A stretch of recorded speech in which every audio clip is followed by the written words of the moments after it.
Misophonia is a disorder in which certain sounds trigger emotional or physiological responses that some might perceive as unreasonable given the circumstances. Common forms of misophonia include clock ticking, objections to people eating, popping gum, tapping their pens, tapping their feet, and often the sound of people typing. I would also throw in here, just as an aside, that the way that seemingly only autistic people can hear electricity in the walls, it would probably also fit into this category. Now, we have no idea how many people misophonia affects, and we still don't know the extent to which it bothers autistic people more than neurotypical people, although I think I would say, and probably many of you would say, that from anecdotal experience, it does affect autistic people more than neurotypical people. But the effects, if you look of these kinds of trigger sounds, are pretty intense. This 2013 study worked with 40 people who experienced misophonia, and it's not just a case of feeling anxious or discomforted. Hearing a trigger sound can make you angry, it can make you shout, it can make you aggressive, it can make you smash objects and hit people. When I was sitting in a room with this ticking clock, I was seriously wondering whether to throw it out the window.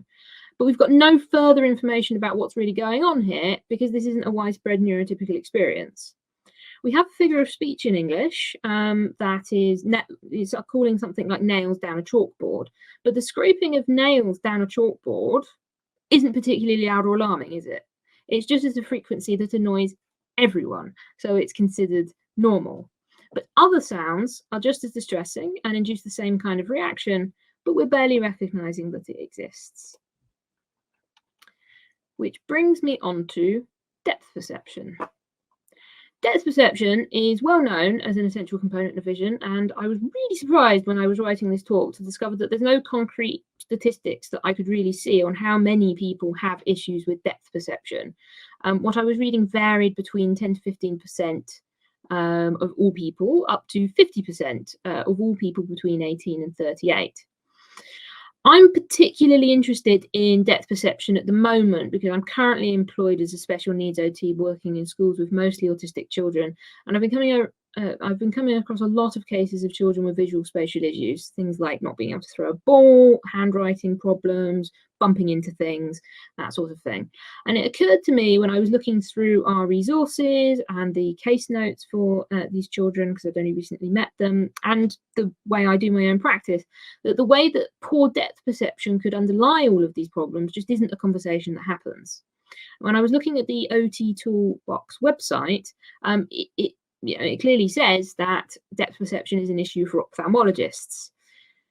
But I think it's an issue for all of us therapists. Just look at this list of areas that are affected. Is this, does this not read like an educational care plan to you?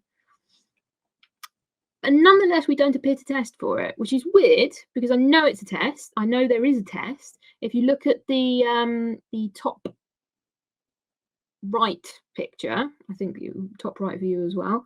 If you look at the top right picture, that is a depth perception test that I was given at the age of 16 by an occupational therapist who happens to be the reason I became an OT. I scored 3 out of 9 on that. And that's the only time in my life that I've ever been told that I might have an issue with depth perception.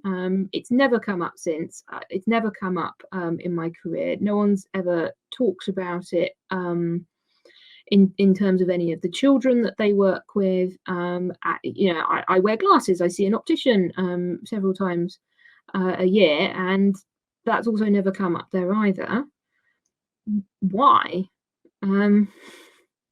Why do we not do this? The main way that it affects me is driving. And actually, I failed the driving test because I waited too long at a roundabout. But if you can't judge whether you can make it over the road before the fast cars reach you, wouldn't you wait? Now, I need to take down these slides so that I can show you my glasses. You can see from the original image, I did have one in the bottom left, but I'll just take these off. These are tinted lenses for treating visual stress. I got these after I saw another autistic person one day who was wearing grey ones, and I asked him, what's that about? And he said that it helps him to get objects to stay still because they move around all the time. And I thought, oh, well, that's absolutely fabulous. I will, I can't do this see properly. And he said, helps him because objects move around. And I said, oh, right, that's really interesting. Well, I've got dyslexia and things move around for me, so I'll go and go get some of these as well. It's just like the coloured sheets of paper that go over your writing, but all of the time. So I went to an optometrist and he did a test and he said, yep, you've definitely got visual stress. Let's look at what will work most for you, and gave me these lurid orange glasses that cost £400. And I picked them up and I went outside and I put them on, and the world went 3D. I do not know how to explain to you what it looks like when everything around you suddenly acquires depth. But I was looking at trees, I was looking at people far away from me, and just thinking these look more real than they ever have done before. I had absolutely no idea up until that point, when I put those glasses on, that I literally see the world completely differently to everyone else. I didn't get these glasses for that effect and was shocked out of my life.